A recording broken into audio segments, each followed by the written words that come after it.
Is Microsoft planning to ditch Zune as their music service? The Nokia Lumia 610 spotted recently. And why would you ever want to run Windows Mobile on your Windows Phone 7 hardware?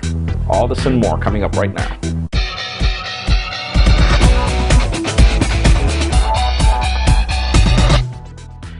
Hello everyone, I'm Jaime Rivera with PocketNow.com and welcome to Windows Phone View, the show where we wrap up all this week's good and bad inside the world of Microsoft's Windows Phone platform. Let's start this week off with what's good. Well, there's a lot of talk about Nokia this week, so let's get that off our backs. First of all, we have two leaked devices. Apparently, we have a Lumia 730 and a Lumia 610, which plan to be budget devices. Nothing really compelling coming to the table, but again, I know price is a problem for many, so that would probably be an option eventually. We also have this leaked image of a Nokia X7, which I'm definitely calling a fake. I mean, there are a lot of concept Nokia device images out there, and this pretty much just seems to be another one, probably just made by an enthusiast. Though a lot of things could happen this year. It could probably be true, you never know, so that's the reason why it's in the show. But again, this is probably Nokia's year for Lumia devices. Let's see if they come up with some Lumia X7 in the future, because if the 710 is out and the 800's out and the 900's out, I mean, which other number's coming? And well, moving on over to LG, after the leaked renders recently, we've got now images of the LG Miracle, which plans to be a miracle apparently, though we're not really sure that's going to happen. Don't expect something really big from LG. I mean, this is the same typical Windows Phone Mango specs WVGA screen with the typical 1-point-something gigahertz processor, and that's pretty much it. It even brings only 8 gigabytes of storage, and apparently, obviously, it won't be able to be expanded, so sadly, it's too bad to see that LG really doesn't get the memo regarding the fact that we're expecting something bigger out there from LG, not necessarily just something that matches up to other devices out there that are more into the mid-tier, not really high-end devices. We'll see. Out of this week's coverage, make sure you catch Adam Lang's recent Xbox Live preview of Why Chickens Can't Fly.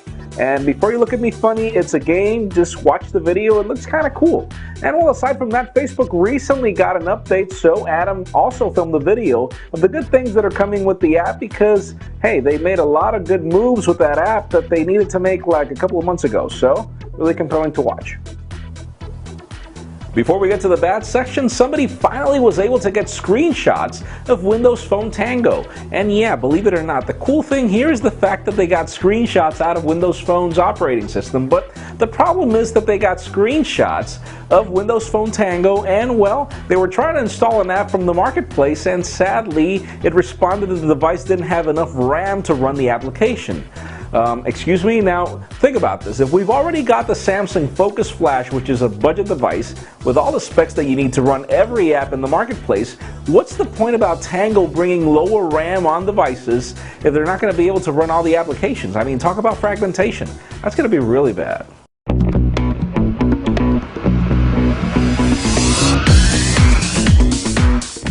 That does it for the good. Let's continue on with what's bad, and we'll call this a rumor, but apparently Microsoft is out there shopping with record companies to bring out a new music service. And the question is, why? I mean, they already got the Zune service. Sure, they ditched their devices already, but Zune software is actually really cool, and a lot of us are fans of the Zune Pass, so not really sure what's going on there with Microsoft, but apparently they're trying to figure out a way to bring something different out to the table, something that works with Windows 8, Windows Phone, whatever, 7, 8, or whatever comes out, and also the Xbox, since apparently Spotify already does that. So not really sure when that's going to happen or if it will happen, but it's really sad news, because as long as they figure out how to do that with this whole Zune Pass thing, I don't really mind.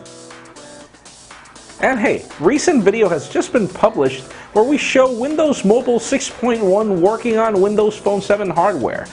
And well, hey, this is coming from a guy that comes from the Pocket PC era. I mean, it's cool, but sadly, I mean, it's really late. It would be good if we had more devices, Windows Mobile devices, old devices running Windows Phone 7 operating system, but going back to Windows Mobile is not really good. The only really good thing here is the fact that it apparently is an application within Windows Phone 7, meaning you can have Windows Phone 7 be booted and then run Windows Mobile as a sort of an application. That's pretty much the only good thing there. That's it for today's show. Thank you very much for watching. I'm Jaime Rivera. Remember to give us a thumbs up if you liked what you saw. That's it for now.